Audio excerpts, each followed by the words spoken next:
Hello everyone. Yan guys, kain tayo guys ng lansunis. Yan guys. Sa Mambaho daw ito galing, pero talagang sa Mambaho siya galing guys kasi maliliit lang ba. Yan o, maliit. Tapos ang kanyang buto, maliit din.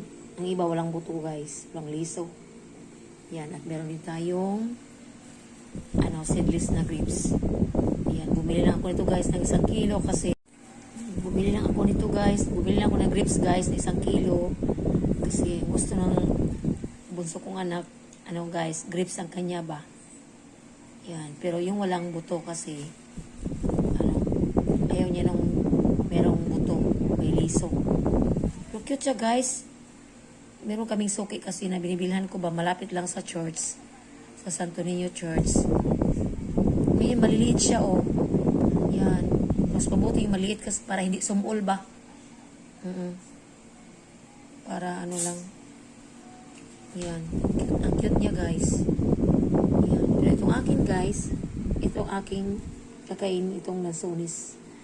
Yan.